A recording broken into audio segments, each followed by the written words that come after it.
And the safeties as well, Billy. Let's check out that position. I've got Ennis Gaines and Trevon Moehrig as the starters listed on the current depth chart. And so TCU is always the weird team where they actually play three safeties always. So you see they've run the 4-2-5. So they have three safeties, two corners, two linebackers. So Ennis Gaines got hurt in week 5 or 6 last year. So he's back. He's fully healthy. He was kind of the MVP of the Alamo Bowl a couple years ago. He had a big plays late in the game. So he's awfully impressive. He's another guy that I think will get his name called probably in the middle rounds this year of the draft. At strong safety, free safety, Trevon Moehrig.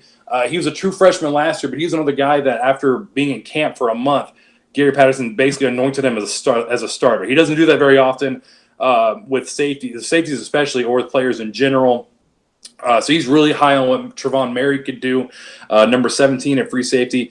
And then my guy, Vernon Scott, he's the listed of the week safety. He was a 2-star guy. He was my 2-star special like 3 years ago. He's a senior now, finally getting his moment. A guy I've watched for a long time.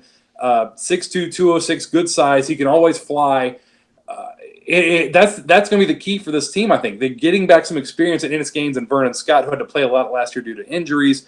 Trevon Moehrig Woodard can just play. He's a younger guy, a freshman, doesn't have all the experience other guys do.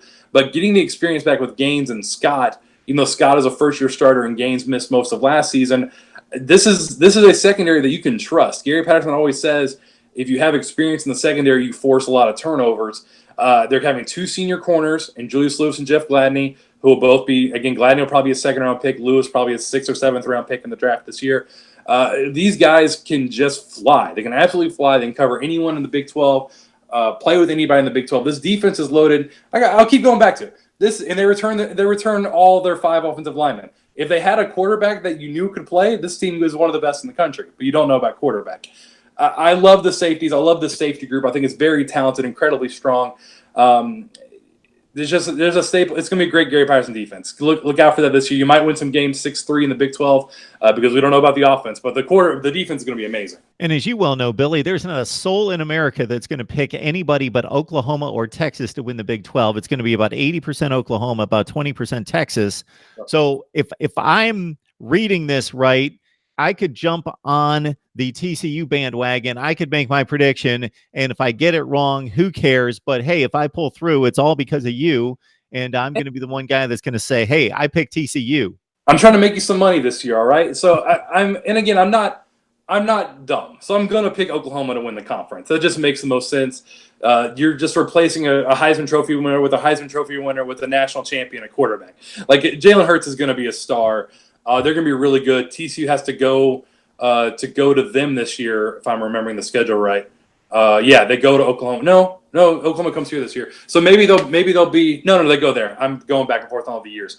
They go to Oklahoma this year. So I'm not going to pick them to go win that game, but it would not surprise me if they are in the Big 12 title game with Oklahoma in the last week of the season, with Texas coming to town after losing to Texas for the first time in 5 years last year. Maybe they get the revenge game against Texas this year, and they're in that Big 12 title game again against Oklahoma. I think it's Oklahoma at 1, because, again, I'm not crazy. 2 and 3 is some combo of Texas, TCU, and the rest is kind of a jumbled mess in the Big 12 this year. I probably put Iowa State 4, and then who knows after that. That's right. The Sooners might go undefeated in the conference. Maybe they lose one game. They're 8-1 or 9-0. But just so you get that second spot, then you're in the championship game, and it's 60 minutes to a title.